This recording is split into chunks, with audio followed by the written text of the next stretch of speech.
Oke. Dari PPT saya sudah terlihat, teman-teman? Sudah terlihat jelas? Terlihat, Bu. Oke. Iya, Bu. Seperti biasa, kalau ini karena saat presentasi, mungkin saya tidak bisa melihat kalau teman-teman di cam, cuma kalau ada yang mau bertanya, silakan bisa langsung raise hand atau langsung open mic aja apabila ada pertanyaan. Gitu ya. Oke. Baiklah, hari ini kita akan membahas terkait dengan pengelolaan diri. Nah, sebelum kita masuk ke materinya terlebih dahulu, saya ingin teman-teman untuk memberikan pernyataan setuju atau tidak terkait dengan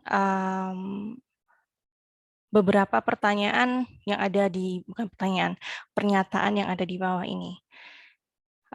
Jadi nanti silakan teman-teman mengatakan setuju atau mengatakan tidak setuju sesuai dengan kebutuhan teman-teman. Ini BTW saya mau bikin poll tapi kok nggak bisa ya. Dep, dep, dep, dep.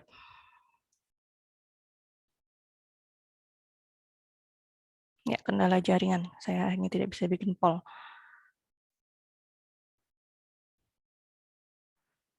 Oke, ya sudah.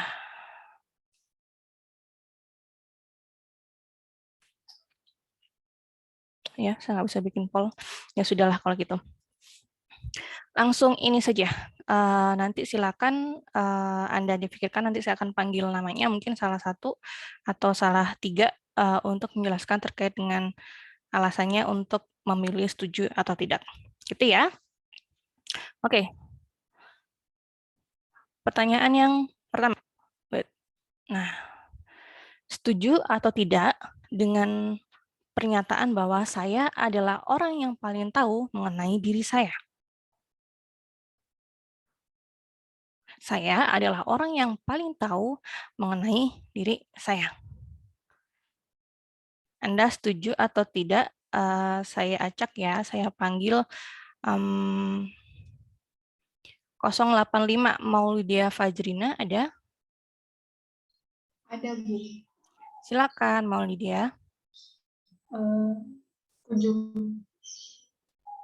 Setuju. Kenapa kamu setuju? Karena saya yang paling ngerti diri saya.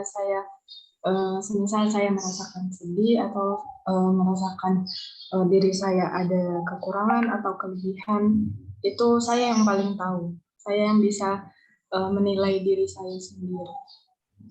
Oke, itu aja Maulidia? Iya. Oke, terima kasih. Selanjutnya, apakah ada yang memiliki pendapat yang berbeda dari Maulidia mungkin, dari teman-teman? Tadi Maulidia mengatakan memang ya setuju karena saya yang paling tahu mengenai kekurangan dan kelebihan saya gitu. Yang lain mungkin? Saya ambil siapa enaknya ya. Andi Anjeli aja coba. Gimana, Andi?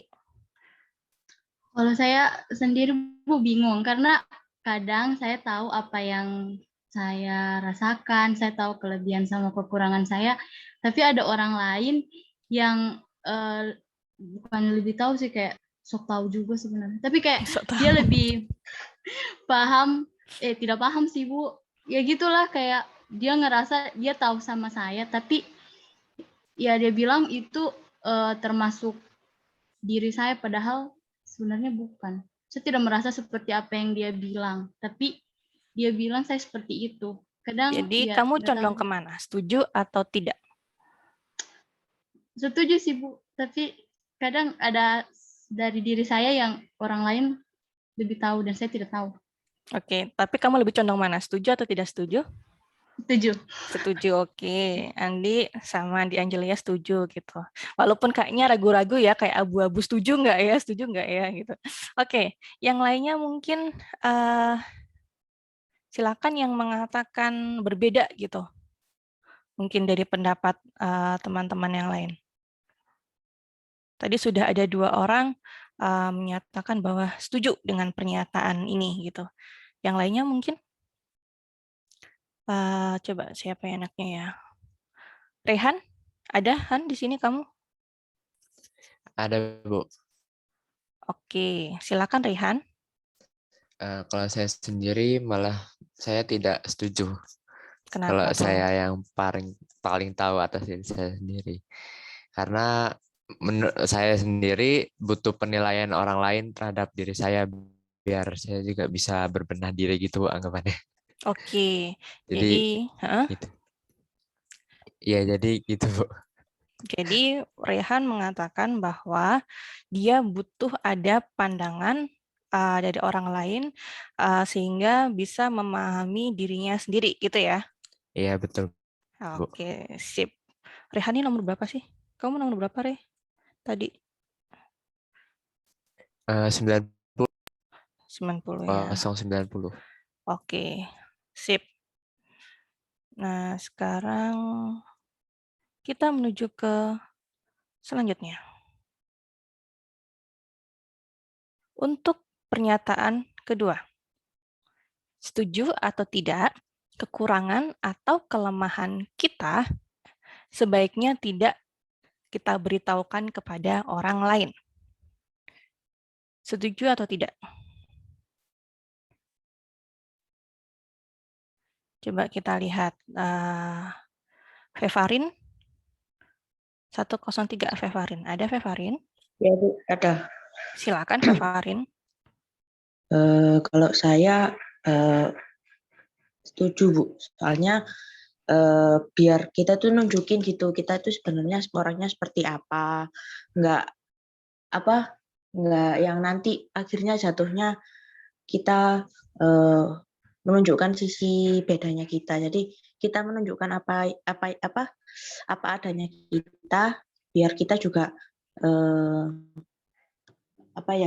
nggak dicap orang kayak mungkin bermuka dua atau berbohong atau orangnya nggak apa adanya gitu. Jadi Sebentar, berarti saya kamu setuju. setuju dengan pernyataan ini atau tidak setuju jadinya? Setuju. Berarti kekurangan atau kelemahan kita sebaiknya tidak diberitahukan kepada orang lain. Oh, maaf, tidak setuju, Tidak maaf, Bu. setuju. Nah, Ya, ini ya. literasinya ya dibaca baik-baik, teman-teman. Iya, Oke. ya. Oke, Maaf, terima maaf. kasih Fevarin. Ya. Yang lain mungkin ada siapa? Aza Mutmainah.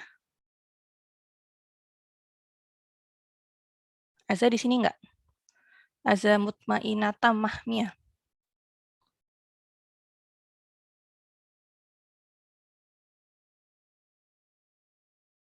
Oke, mungkin terkendala jaringan. Yang lain deh. Raisya? Bu, Ada, Aza. Tadi siapa yang Bu gitu, terus habis itu Bu yang hilang.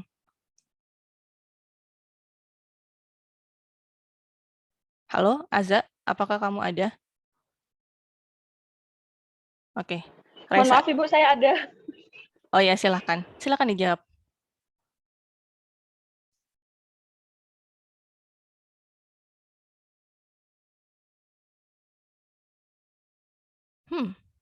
Kayaknya terkendala jaringan ya. Oke, ya sudah. Sambil menunggu Aza, kita ke Raisa dulu deh. Silakan Raisa. Kalau menurut saya orang lain tahu, saya gitu. Oke. Gimana Aza? Ini kayaknya ngelaknya lumayan ini ya.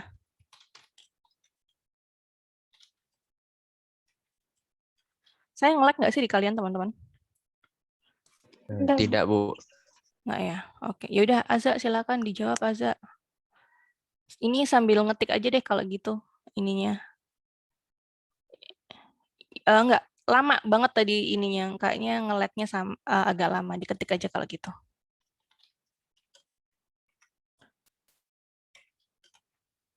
Oke, silakan Raisya. Tadi saya udah tunjuk. Tadi Raisya ini ada 2 ya. Entah.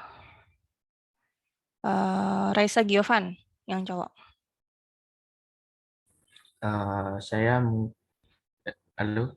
Iya Ibu. Iya Ibu. Iya Raisa silakan. Mungkin kalau saya bingung Bu, karena diberitahukan kepada orang lain itu artinya mungkin orang lainnya itu seperti, kalaupun yang diberitahukan orang lain itu seperti teman, mungkin saya lebih condong ke tidak setuju. Tetapi jika orang lainnya itu mungkin orang yang baru saya kenal atau mungkin baru kenal beberapa bulan atau tahun, mungkin saya lebih condong ke yang setuju.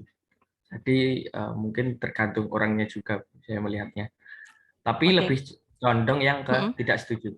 Ketidak setuju. Berarti ya tadi, berarti kalau kebanyakan tadi tidak setuju ya, bahwa bentar, gimana? Jadi Raisya lebih ke arah apa? Berarti nggak setuju kalau kekurangan atau kelemahan diri kita tidak diberitahukan kepada orang lain. Berarti kamu lebih setuju bahwa kelemahan diri kamu tuh diberitahukan kepada orang lain ya? Iya, karena mungkin itu bisa menjadi kayak mungkin kalau teman tahu mungkin pas kita eh, mungkin teman melihat kelemahan kita terus mungkin bisa mengingatkan akan hal tersebut terus bisa merubah mungkin. Oke, berarti tadi dua orang sudah mengatakan tidak setuju dengan kalimat ini ya. Oh ini, Azza juga mengatakan nggak apa-apa orang lain tahu supaya kita bisa introspeksi karena kadang diri sendiri juga nggak menyadari kekurangan. Jadi bisa jadi reminder, setuju sama statement seperti itu.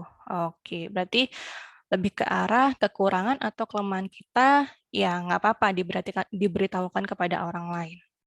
Oke, kalau yang lain mungkin ada yang punya pendapat bahwa nggak Bu, nggak mau dikasih tahu ke orang lain. Ada nggak? Atau kalian konformitas semuanya?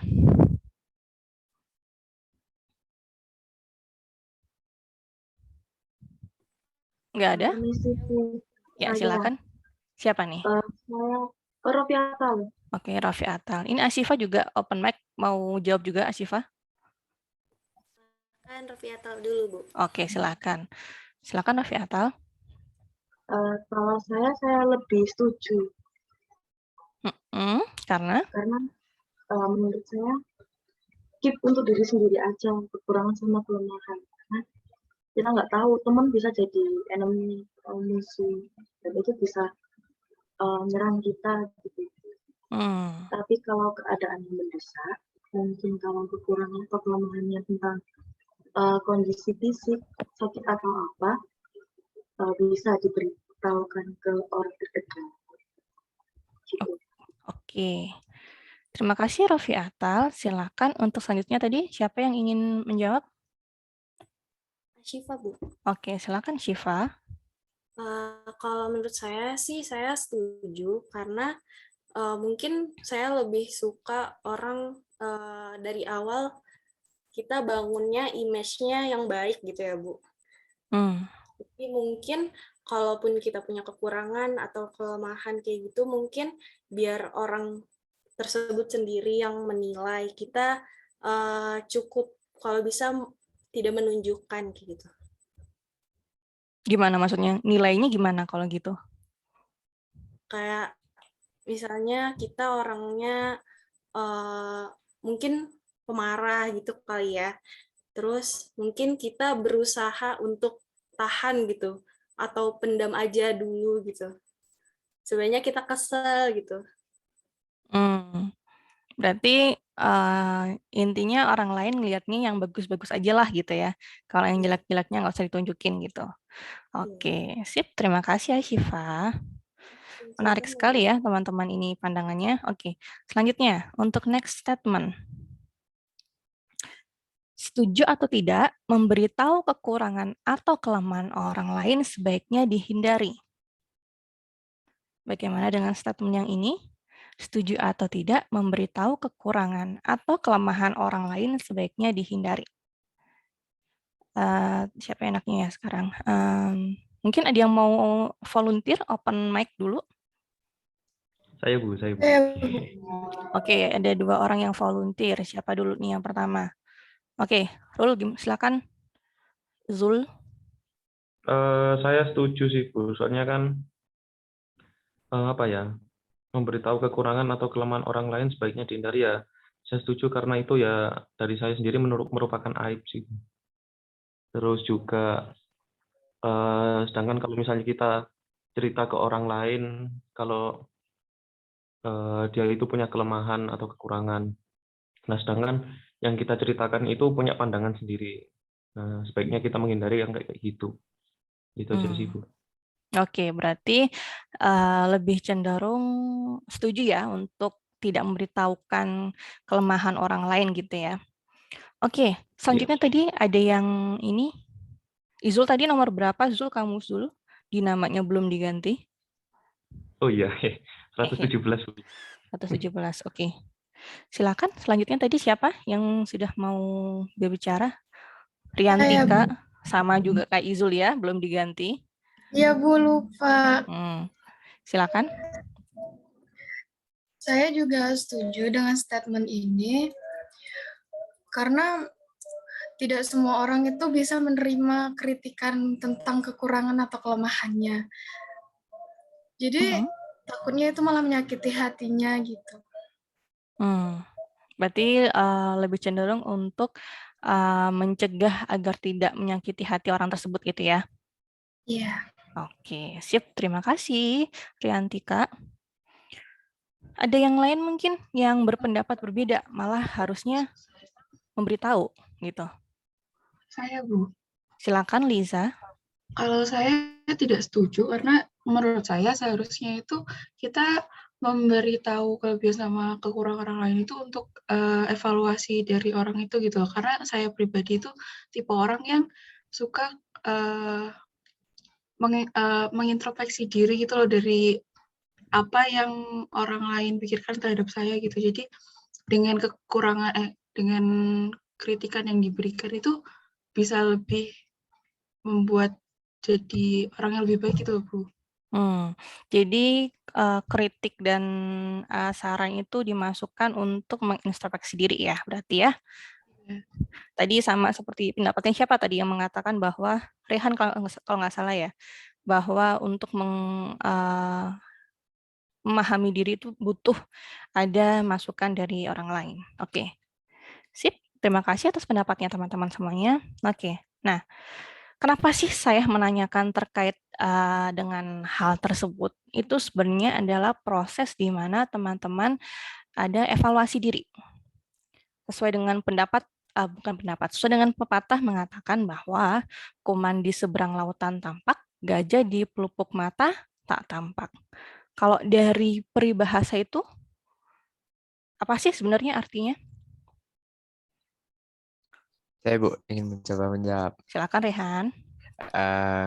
Mungkin artinya kita dapat melihat kelemahan orang lain, tapi kita nggak bisa lihat kelemahan diri kita sendiri, Bu.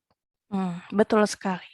Kecenderungannya manusia itu adalah kalau ngelihat kekurangan, ngelihat kelebihan apapun dari orang lain itu akan jauh lebih mudah dibandingkan melihat terkait dengan dirinya sendiri, gitu.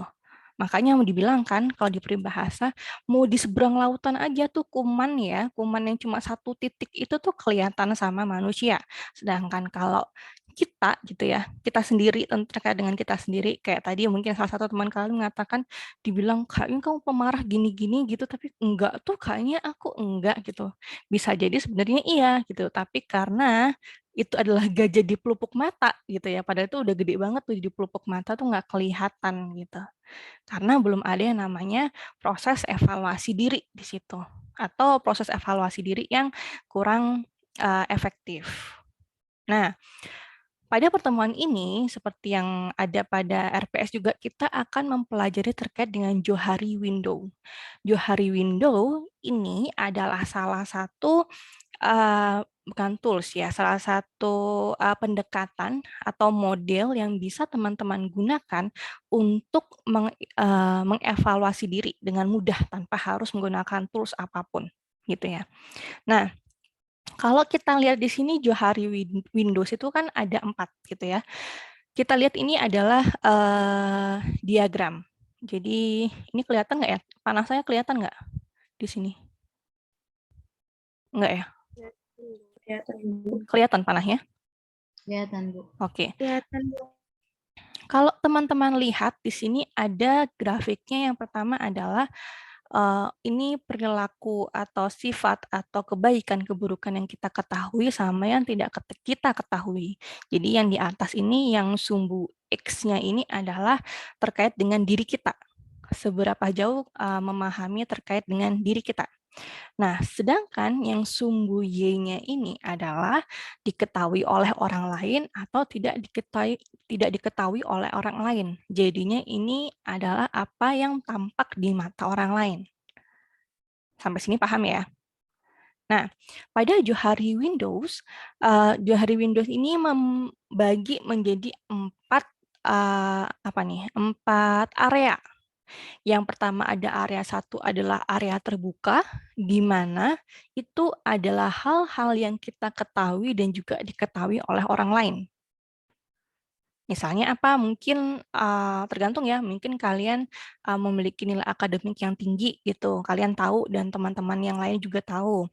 Atau mungkin kalian suka memberi teman gitu, memberi jajan ke teman-temannya gitu. Kalian tahu kalau kalian suka memberi jajan dan teman-teman yang lain tahu.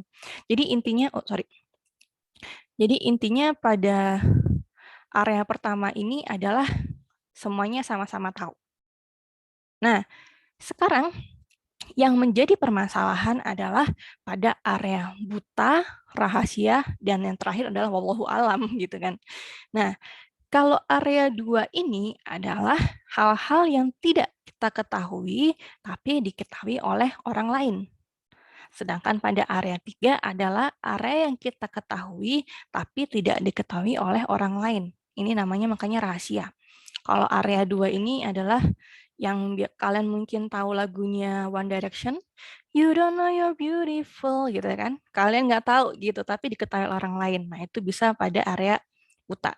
Nah, kalau yang wallahu alam ini yang bahaya adalah kita nggak tahu, orang lain juga nggak tahu. Jadi benar-benar gelap, hanya Tuhan yang tahu gitu.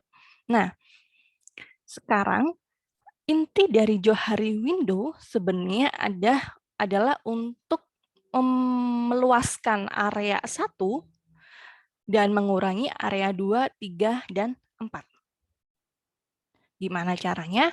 Mari kita coba lihat dari satu persatu. Nah, untuk memperkecil daerah buta, maka yang harus kita lakukan adalah mendapatkan umpan balik atau mendengarkan orang lain. Jadi mungkin kalau teman-teman ingat dengan tugas kalian kemarin, ada di mana diminta untuk teman-teman melihat aspek positif dan negatif kalian, tapi dari mata teman-teman kalian. Gitu kan ya, pada tugas kemarin kan ya. Nah, itu adalah salah satu contoh untuk mendapatkan feedback dari orang lain. Gitu. Kan kadang-kadang kalian juga seperti itu. Misalnya mungkin habis nyanyi gitu. Kalau secara subjektif aja dari kalian sendiri gitu kan, mungkin kalian mendengarkannya ini biasa aja gitu. Tapi saat kalian nyanyi di depan orang, di depan teman kalian, mungkin saja ada masukan yang berbeda gitu, atau mungkin ada pendapat yang berbeda. Nah, itu akhirnya bisa memperkecil daerah buta atau memperkecil pada daerah 2 ini. Karena kalian yang awalnya itu nggak tahu gitu ya, terkait dengan apa yang kalian lakukan, apa sifat kalian, mungkin hal-hal yang sudah menjadi evaluasi itu dilihat oleh orang lain, tapi kalian nggak terlalu paham terkait dengan diri kalian gitu. Nah, itu dengan mendengarkan orang lain atau mendapatkan feedback dari orang lain. Kalau pada perkuliahan misalnya, contohnya kayak waktu kalian mengerjakan tugas-tugas gitu ya, atau kalian bimbingan dengan dosennya gitu, atau kalian pun kerja kelompok, itu juga masuk dalam kalian mendengarkan feedback dari orang lain gitu. Itu adalah untuk mengurangi daerah buta. Nah, sekarang gimana caranya untuk mengurangi daerah rahasia? Adalah dengan memberikan umpan balik. Malah kebalikannya gitu. Jadi kayak kalian jadi ada komunikasi ya di sini ya. Setelah kalian mungkin mendapatkan feedback gitu ya. Terus habis itu akhirnya kalian mengutarakan perasaan, persepsi, baik tentang diri kalian atau tentang orang lain. Jadi ada dua kondisi gitu ya. Misalnya kalau ini satu kondisi adalah di mana kalian sudah dikasih feedback nih, terus kalian bilang, oh iya kayaknya aku tuh memang seperti itu deh nyanyinya, mungkin kayaknya nafasnya terlalu terengah-engah ya kayak gitu gitu. Iya, kayaknya memang terengah-engah segala macam. Iya, kayaknya aku pun agak merasa kurang pede dengan nyanyiku segala macam gitu kan. Jadi hal-hal yang pertamanya nggak diketahui oleh orang lain tuh akhirnya tahu gitu.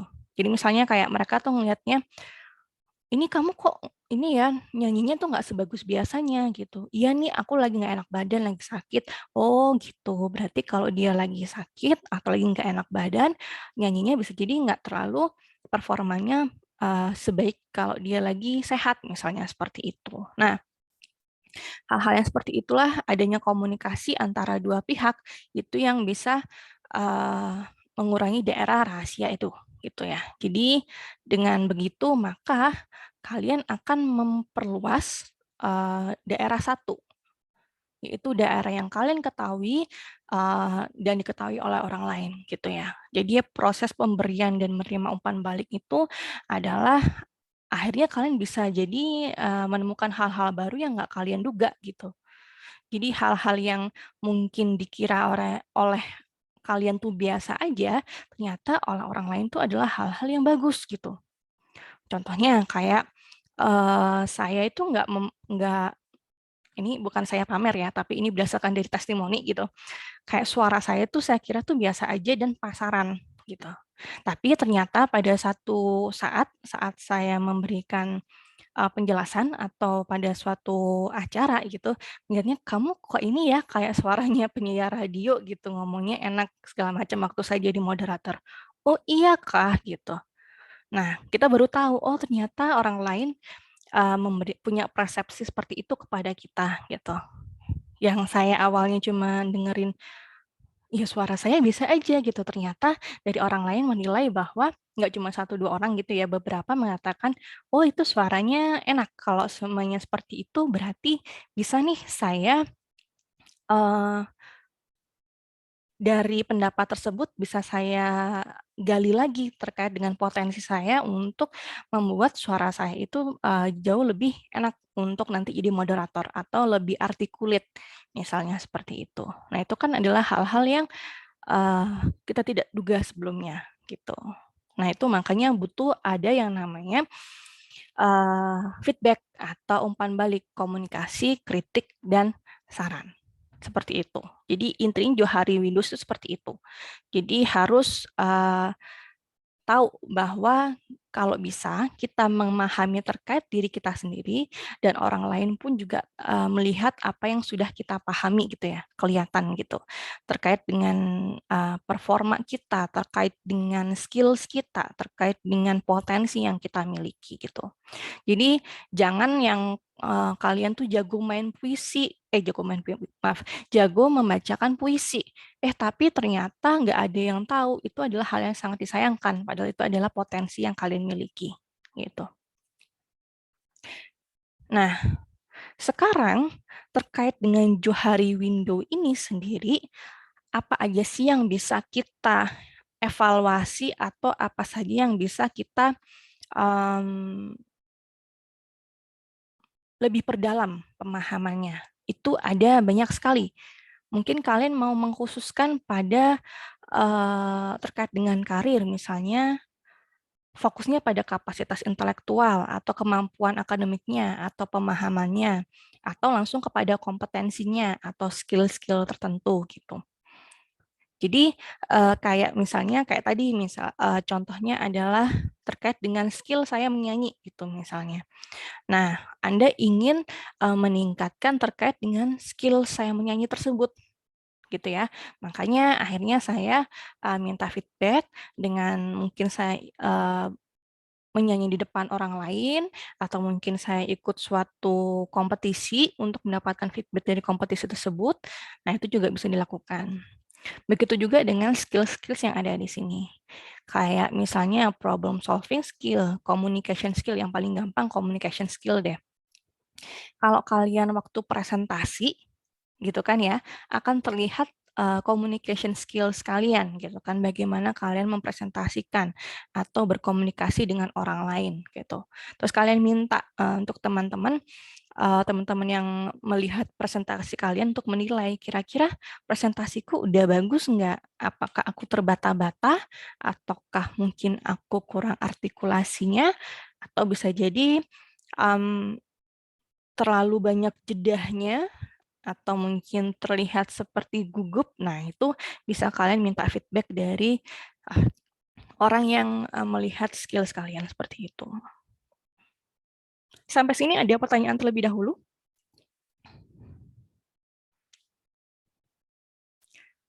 Seharusnya ini sudah kalian pahami sih. Jadi apa yang tugas yang kalian lakukan minggu kemarin itu sebenarnya adalah masuk dalam proses ini assessment, evaluasi diri gitu. Assessment dan evaluasi diri. Kalau assessment-nya kemarin itu kan ada assessment yang sudah pernah kalian lakukan sebelumnya gitu kan ya. Kayak ikutin beberapa tes bakat minat atau mungkin terkait dengan intelijensi atau mungkin asesmen menggunakan kuesioner terkait dengan kepribadian. Kalau kalian mau terkait dengan asesmen yang lainnya itu ada di bukunya Bu Iing itu banyak. Saya nggak bisa sebutin satu-satu. Ini ada nggak ya? Oh nih. Kalau kalian ada teori dan praktik konseling karir, bukunya tuh kayak gini. Nggak kelihatan ya? Bentar, saya duluin dulu deh.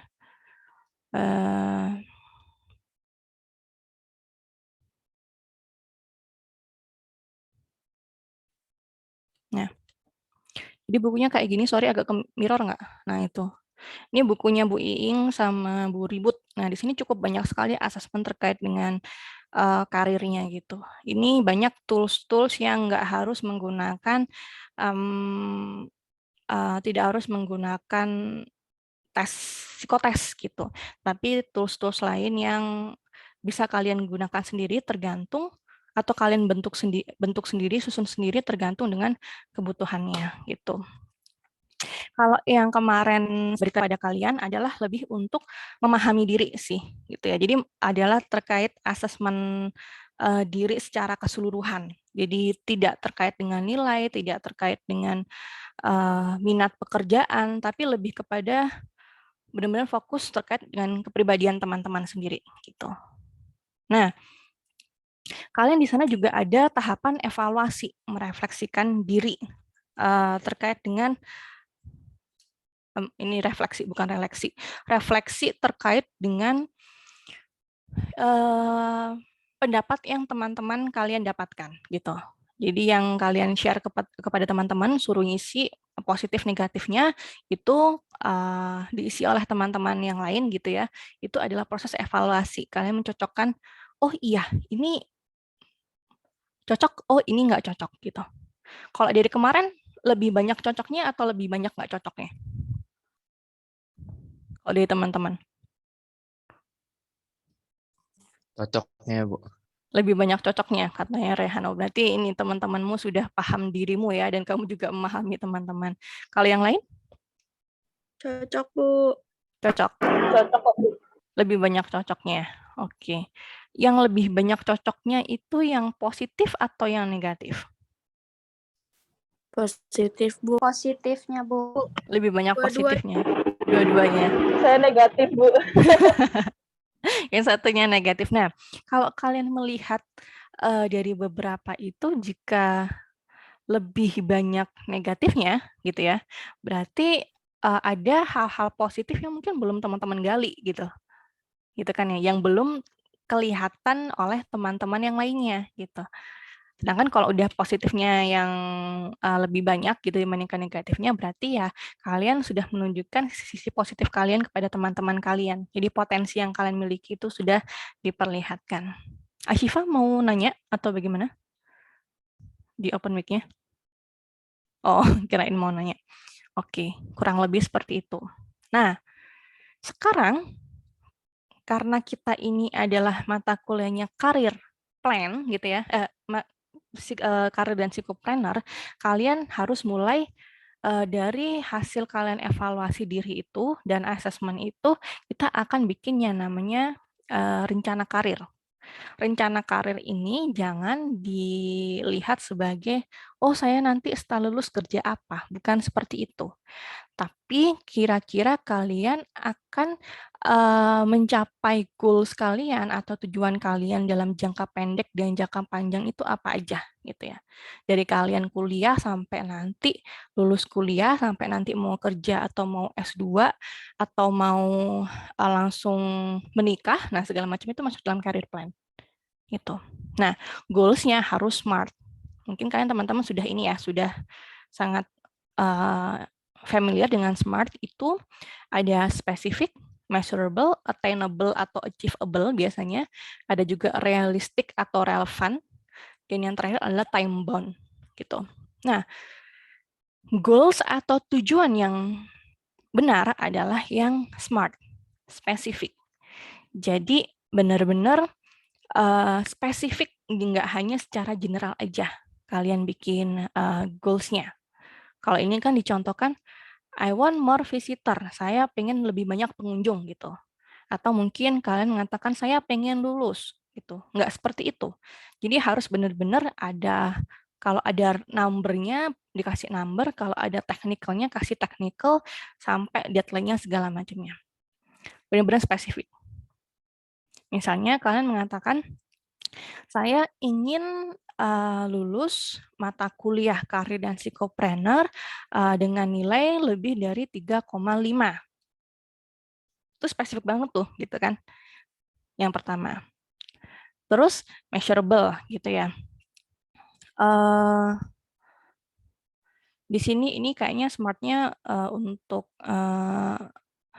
lebih ke arah measurable itu goal-nya itu bisa terukur gitu, trackable. Kayak contohnya tadi itu, kalian mengatakan saya ingin lulus mata kuliah karir dan psikopreneur dengan nilai lebih dari 3,5. Nah, sekarang misalnya dari 2 tugas atau mungkin saat UTS, kalian melihat nilai kalian itu di bawah nilainya cuma 70 atau kira-kira cuma 60. Nah, itu kira-kira bisa nggak nanti jadi 3,75 gitu? Berarti kan terukur. Nah, saat itulah kalian saat merasa itu kurang maksimal performa kalian, nah di situ kalian bisa memperbaiki pola belajar kalian, pola kerja kalian, atau performa kalian gitu. Jadi makanya perlu yang namanya measurable. Terus yang ketiga, A-nya itu adalah attainable atau achievable. Itu yang benar-benar bisa dicapai. Jadi jangan terlalu muluk-muluk untuk ininya, untuk goals-nya. Misalnya kalian lihatlah berdasarkan fakta-fakta atau pengalaman-pengalaman yang terdahulu. Misalnya kalau kalian pengen, misalnya jangka panjangnya, saya ingin lulus dari psikologi dengan IPK 4 misalnya, dengan IPK 4 langsung aja gitu. Nah, tapi dari IP terdahulu tuh kalian cuma 2,7, 3, terus berapa misalnya 3,15, sekarang udah semester ini, kira-kira bisa dicapai nggak kalau untuk lulus itu sampai 4? Itu kan nggak mungkin ya gitu ya. Itu nggak attainable gitu karena sudah terjadi gitu. Dan itu tuh nggak mungkin kalian mau diperbaiki apapun pada semester ini pun nggak akan bisa sampai 4. Ya mungkin bisa 3,3 misalnya seperti itu. Karena semester-semester yang terdahulu tidak mencapai lebih dari 3,5 misalnya seperti itu. R juga realistik. Mirip dengan attainable ya. Jadi kalian harus realistis tadi. Jadi kalau ngerasa ya dari permasalahan-permasalahan dan fakta-fakta yang kemarin-kemarin gitu ya, kalian merasa kalau nggak sanggup untuk IPK-nya 4, ya jangan dipaksa 4 gitu. Diturunin aja. Jadi nanti mungkin 3,25, 3,3 gitu. Dan yang terakhir adalah time bound. Ini yang paling penting. Harus ada timeline-nya. Gitu. Fungsinya adalah untuk apa? Biar kalian tahu apakah kalian on the track atau off the track. On the track itu apabila dari timeline kalian itu sesuai gitu. Contohnya kayak saya ingin lulus tepat waktu gitu ya, dengan nilai IPK-nya 4 gitu. Nah, terus lulus tepat waktunya berarti sekarang kalian sudah semester berapa? Semester 5 ya? Berarti semester 7 kalian udah harus selesai, misalnya seperti itu. Tapi lihat, ada nggak tanggungan mata kuliah yang mungkin harus diulang? Seperti itu, sorry. Nah, itu harus diperhatikan juga gitu. Gitu ya teman-teman. Sampai sini ada pertanyaan lagi? Jadi harus benar-benar ada deadline-nya. 3 bulan kemudian misalnya, 1 tahun kemudian, atau 2 tahun kemudian. Jadi jangan, ya nanti deh kalau udah selesai lulus, nanti saya bisa dapat kerja, nggak seperti itu. Jadi kalau sudah selesai lulus, misalnya 2 bulan atau 3 bulan setelah saya lulus, saya mendapatkan kerja, misalnya seperti itu. Harus benar-benar spesifik ada time-nya. Oke, cuma itu aja sih kalau dari terkait dengan Johari Windows. Ada yang mau ditanyakan terlebih dahulu? Ibu, saya Oke, silakan. Dari yang tadi yang smart itu kan berarti kita harus bikin planning itu yang spesifik, terencana, dan ada deadline-nya gitu ya.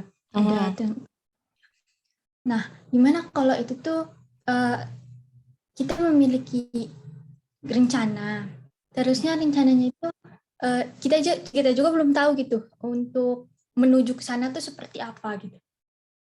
Nah itu berarti itu kan belum tahu seperti apa, terusnya deadline waktunya itu kapan, kayak gitu-gitu. Itu kira-kira harus seperti apa ya Bu? Harus kayak gimana kitanya? Itu yang pertama. Terus yang pertanyaan kedua, itu kan namanya juga rencana ya, namanya juga plan, pasti ada rencana terburuk gitu, harus menyiapkan rencana terburuk. Berarti semisal kita membuat plan nih, ada yang A, B, dan C gitu. Ketika kita membuat plan yang itu tuh targetnya sangat rendah, misalnya plan yang ke D gitu, itu targetnya sangat rendah gitu dari rencana kita yang pertama yang A. Nah itu tuh sebetulnya strategi yang baik atau enggak sih Bu? Dengan kan asumsinya ketika ya kayak prepare for the worst gitu. Di situ sih Bu mau tanya. Oke, terima kasih. Cantika ya tadi ya? Iya Bu. Oke, ada lagi yang mau bertanya? Oke. Terkait dengan pertanyaan yang pertama, kalau mau bikin goals Bu, tapi nggak tahu nih, masih ragu dengan goals tersebut atau masih bingung apa yang harus dilakukan. Nah itu makanya sebenarnya adalah ini kayaknya saya kurang menjelaskan pada ini. Selain pada ini kan adalah untuk kalian memahami diri ya, asesmen dan evaluasi ya. Tapi untuk menyusun career plan, ini nanti yang sebenarnya akan saya jelaskan pada pada pertemuan berikutnya, adalah kalian harus mencari informasi sebanyak-banyaknya yang relevan sesuai dengan goals kalian, gitu. Nah, lebih kepada gini, atau Cantika deh, mungkin ada kamu bingungnya goals-nya apa? Kita pakai studi kasus deh, pakai kasusnya Cantika. Goals-nya? Aduh, yang bisa. Apa yang kamu bingungkan? Kayak semisal nih, kayak semisal mau S2 misal Bu. Nah itu kan di semester ini kita udah tahu nih ranah-ranah psikologi, ada yang inilah, ada yang klinis, ada yang PIO. pendidikan, kayak gitu-gitu. Nah, tapi ketika saya membuka blog-blog kayak, bukan blog sih, website resmi, kayak universitas-universitas, itu kayak banyak gitu Bu, cabangnya, ada psikometri, ada psikologi ilmuwan, psikologi terapan, yang kayak gitu-gitu itu kan kayak ini mulainya dari mana gitu. Terusnya yang saya tahu juga ketika kita bukan selalu seperti ini sih, tetapi lebih baik ketika kita punya suatu keahlian atau kepakaran yang linear gitu. Kayak misal penelitian-penelitian yang nantinya akan dibawa ke S2 nanti, itu tuh sudah linear dengan penelitian kita ketika di S1. Nah, di situ kan saya juga masih bingung gitu, apa yang harus saya lakukan untuk menjadi linear supaya nanti ke S2 itu lebih mudah untuk diterimanya, untuk masuknya, seperti itu Bu. Itu salah satu plan. Oke, salah satu contoh plan ini saya anggap berarti jangka panjangnya Cinta ya, karena kurang lebih dalam range 5 tahun ke depan gitu, adalah untuk kuliah S2. Nah, sekarang yang perlu kita perhatikan adalah saat kalian kuliah S2 ini kita lanjut juga deh sama tugas yang akan kalian lakukan gitu ya. Kalau kalian sudah baca penugasannya kalian ya, di situ ada saya minta kalian untuk membaca referensi untuk yang bahan ajar 2 dan 3 dalam pertimbangan kalian membuat career plan ini. Oke. Nah, sekarang mari kita bahas ini yang paling gampang pakai buku 3 sih. Nah,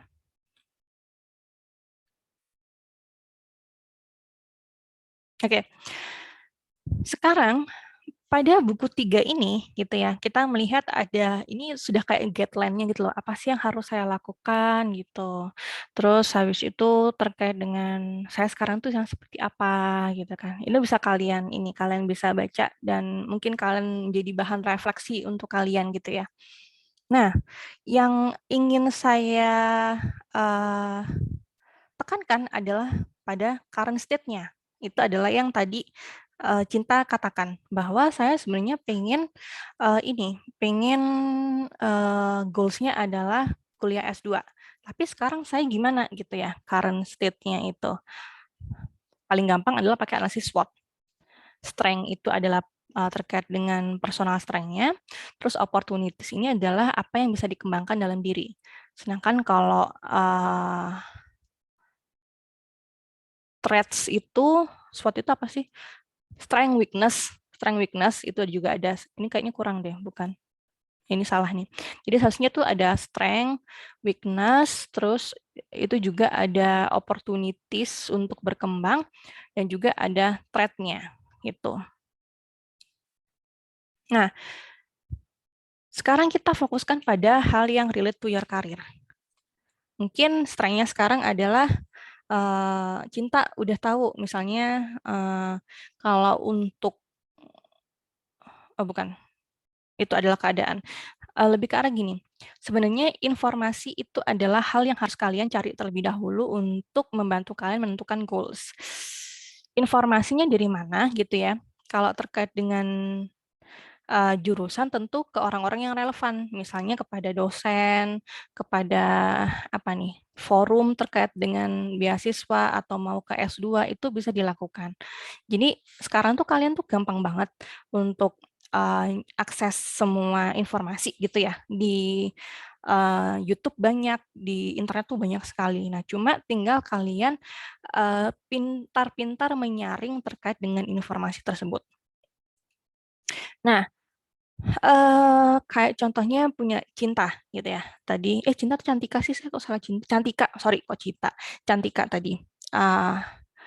Yang pertama kamu lihat itu adalah sebenarnya kuliah S2 ini persyaratannya apa aja, atau mungkin mau kuliah S2 kemana atau jurusannya apa gitu kan. Itu harus ditentukan terlebih dahulu gitu kan. Sekarang saya fokusnya adalah yang pertama mungkin kamu pengen tahu sains dulu atau mau mapro gitu ya. Kalau sains itu adalah kalian menjadi ilmuwan, sedangkan kalau di mapro magister profesi kalian jadi psikolog gitu kan. Itu yang paling gampang gitu ya. Kamu mau yang mana gitu. Nah, kalau kalau kamu sudah memilih di antara dua itu, akhirnya kamu mencari informasi yang terkait dengan kedua hal, salah satu dari hal yang kamu inginkan.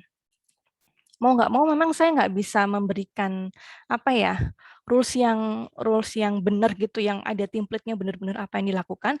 Yang jelas sih yang pertama adalah kalian harus cari informasi yang relevan. Biasanya itu informasi itu bisa diambil dari pihak pertama gitu ya. Pihak pertama itu adalah orang-orang yang pernah kuliah di sana atau memang yang ada di sana gitu, atau mungkin kantornya sekalian gitu, universitasnya sekalian gitu. Nah, itu adalah sumber yang pertama gitu. Atau mungkin sumber sekunder gitu ya. Kalian ambil dari data-data yang ada pada internet analisis dari beberapa website yang sekarang tuh banyak sekali, kayak ada Aku Pintar, terus habis itu apalagi Kuiper, itu yang sudah menuliskan terkait dengan apa sih yang dibutuhkan untuk jurusan-jurusan apa saja dan butuh skills apa saja, dan kira-kira mata kuliahnya tuh apa aja. Nah, itu tuh sudah ada di internet tuh banyak banget. Tinggal kalian pintar-pintar dan rajin-rajin untuk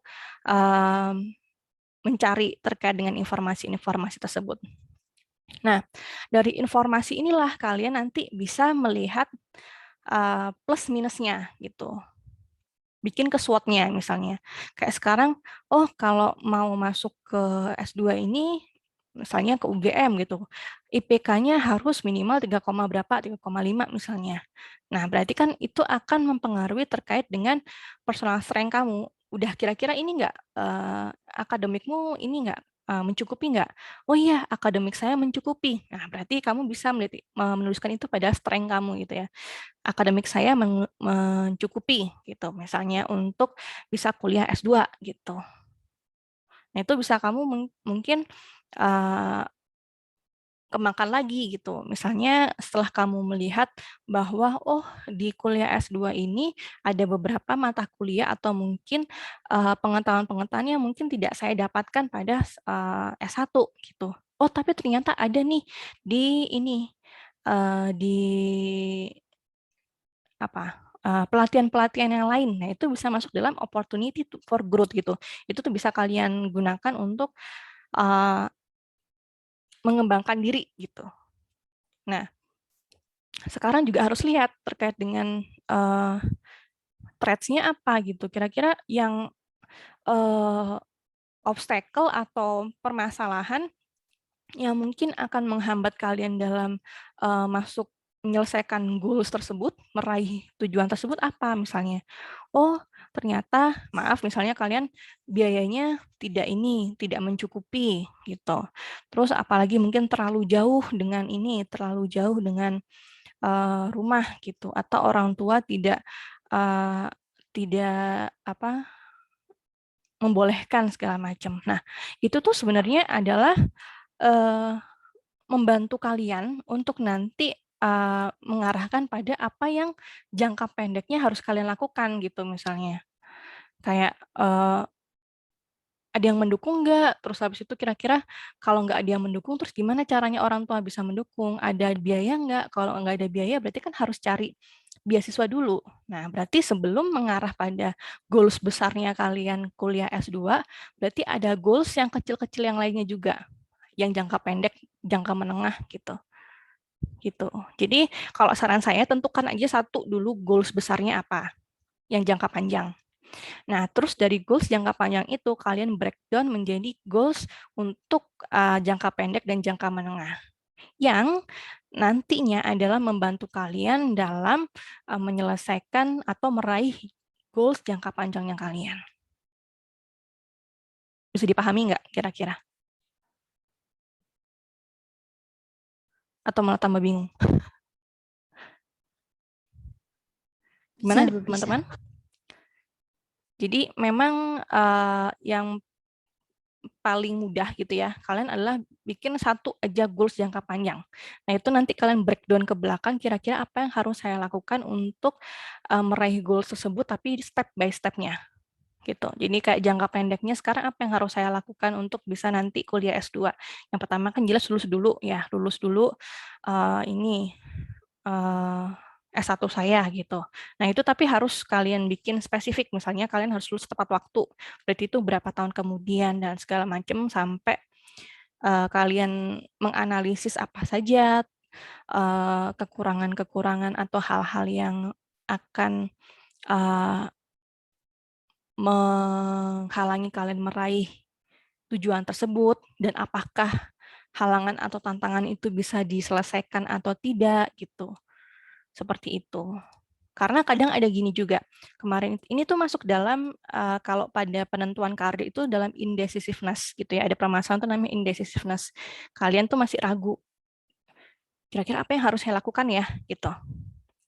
Nah, di situ hal yang memang kalau kalian jadi konselor karir gitu ya, kalian adalah membantu anak-anak orang-orang yang ragu terkait dengan karirnya ini ke depan itu dengan memberikan insight seperti itu. Jadi kita lihat dulu terkait dengan positifnya, negatifnya, halangannya, bisa diselesaikan atau tidak, possible dilakukan atau enggak, possible diraih atau enggak. Nah, seperti itu. Kurang lebih begitu.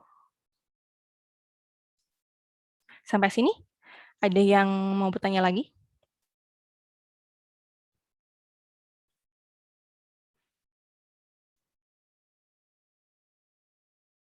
Nah, ini kan kalau kalian baca ya, pada kita bedah aja yang di buku 3 ini.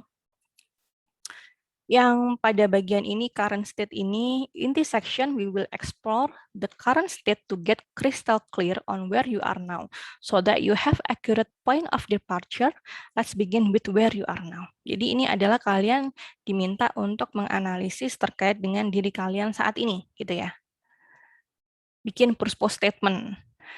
Your purpose statement describe who you are and why you are here. It describe your personal mission, your vision for existing on this planet. Wah, deep ya. Ini kalian harus benar-benar ini ya, harus benar-benar mengevaluasi diri gitu kan. Apa sih sebenarnya gitu terkait dengan ini? Apa yang harus saya lakukan sekarang gitu? Nah, ini ada beberapa pertanyaan yang mungkin akan membantu kalian untuk menjawab atau memahami apa sih tujuan kalian gitu. Nah, terus kalian mulai mengarah where I am now. Sekarang saya di mana gitu. Now it's time to explore who you are right now with absolute clarity and honesty. Nah, ini adalah hal yang penting. Kalian harus benar-benar jujur dengan keadaan kalian. Seeing the truth about yourself and confronting it head-on can be scary, but it is unavoidable first step in order to shed your skin and grow into the next phase of your life. Kadang kita tuh akan sulit sekali untuk menghadapi atau menerima kenyataan terkait dengan diri kalian gitu ya. Kalian merasa bahwa kadang-kadang denial gitu kalau saya tuh sebenarnya tuh kurang rajin atau saya orangnya prokas gitu. Tapi itu adalah hal-hal yang sebenarnya kalian pahami dan tapi kalian tidak mau mengakuinya. Nah, itu memang butuh keberanian besar untuk bisa mengakui terkait dengan hal tersebut. Cuma itu memang harus kalian lakukan agar kalian bisa memahami dengan utuh dan jujur terkait dengan diri kalian. Gitu. Kalian bisa dengan menjawab pertanyaan-pertanyaan di sini gitu. Nah, ini juga ada kalian disuruh untuk let go of the past, learn from your mistake, and forgive yourself. Apabila ada keadaan-keadaan yang di masa lalu yang kalian sesalkan, nah ini kalian sudah mulai untuk mencoba untuk memaafkan diri sendiri gitu ya, terkait dengan penyesalan kemarin. Lalu sekarang Anda juga mengarah pada face your fears and eat them for breakfast gitu. Ini adalah kayak ya udah hadapin aja ketakutanmu dan makan aja tuh kayak sarapan gitu. Jadi benar-benar harus ditelan terkait dengan ketakutan Anda gitu. Ini bukunya bagus sekali sih untuk memahami terkait dengan diri kalian. Nah, di tugas kalian kemarin kan sebenarnya sudah melakukan beberapa hal yang sudah ada yang kalian lakukan kemarin tuh. Cuma sekarang lebih tersistematis dan fokusnya adalah untuk karir gitu. Yang Anda rasakan sekarang apa? Current state-nya, keadaan kalian sekarang apa gitu. Coba di-assess gitu ya. Terkait dengan personal strength sama opportunities to growth-nya gitu ya. Untuk melihat nih kira-kira untuk meningkatkan personal aset kalian yang kalian miliki gitu ya, itu bagaimana? Terus juga terkait dengan ini kan faktor internal ya, begitu juga dengan faktor eksternalnya. Jadi ada faktor internal, ada faktor eksternalnya. Di sini kan juga harus melihat kira-kira ada ini enggak sih, ada kesempatan-kesempatan yang bisa kalian raih atau mungkin ada halangan-halangan yang akan menghalangi kalian dalam mencapai tujuan tadi gitu. Nah, setelah itu kan akan mulai ini membikin karir vision kalian, pandangan karir kalian. Nah, itu nanti bikin yang terkait SMART. Tujuan karir kalian bikin SMART yang tadi.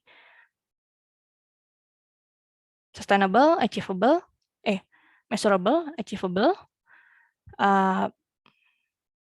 realistic sama time bound. Nah, akhirnya kalian akan melihat juga kira-kira bagaimana kesehatan kalian, bagaimana kecerdasan kalian, emosional, karakteristik kalian, spiritual kalian, hubungan percintaan kalian, gitu, atau mungkin dengan pertemanan, gitu ya, parenting, sosial, financial, quality of life, sama life vision-nya. Nilai-nilai yang ada, life vision ini lebih kepada nilai-nilai yang kalian anut sih, gitu. Quality of life ini lebih ke arah kalian sudah bahagia nggak sih sekarang? Kira-kira sudah sejahtera lahir batin nggak gitu? Lebih ke arah sudah menikmati apa yang kalian rasakan sekarang nggak gitu? Nah, itu nanti kalian akan bikin goals-nya, sama bagaimana cara mencapai goals tersebut. Gitu. Nah, ini nanti kalian bisa bikin beberapa goals. Saya nggak membatasi mau berapa goals, tapi paling enggak kalian ada satu goals jangka panjang, gitu ya, satu goals jangka panjang dan beberapa goals kecil yang relevan untuk membantu kalian mencapai goals jangka panjang tersebut. Gitu.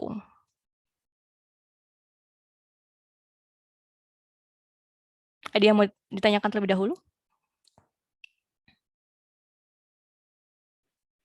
Saya tidak akan membatasi terkait dengan mau bentukannya kayak apa. Itu sebenarnya harapan saya adalah kalau kalian sudah selesai bikin itu, kalian bisa tempel di dinding kamar kalian, mau ditempel di mau ditempel di desktop kalian bisa, mau nanti kalian jadikan wallpaper juga bisa gitu. Jadi ini adalah memang personal untuk kalian sendiri gitu. Jadi mata kuliah ini nggak hanya kalian ngerjain aja gitu, tapi ini adalah sebagai proses juga untuk kalian lebih memahami diri dan juga membuat strategi karir kalian ke depan gitu dalam jangka pendek maupun jangka panjang. Seperti itu. Ada yang mau bertanya terlebih dahulu? Sudah cukup paham dengan tugasnya?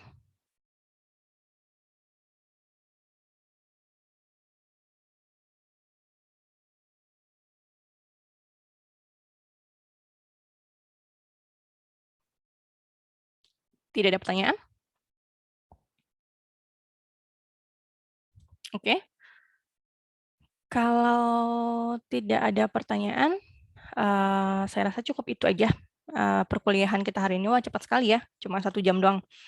Gitu. Jadi tugas kalian adalah silakan kalian menuliskan tadi yang saya bilang career goals-nya gitu ya, sesuai dengan adanya di LMS. Di situ nanti silakan buat sekreatif mungkin, semenarik mungkin, tapi tetap harus dengan kontennya smart gitu ya, dan juga tadi berdasarkan dari buku referensi 3, buku ajar 3. 2 dan 3 gitu. Jadi kalian bisa baca dulu buku ajar 2 dan 3-nya, nanti habis itu kalian bisa bikin sesuai dengan kebutuhan kalian. Gitu ya teman-teman ya. Oke,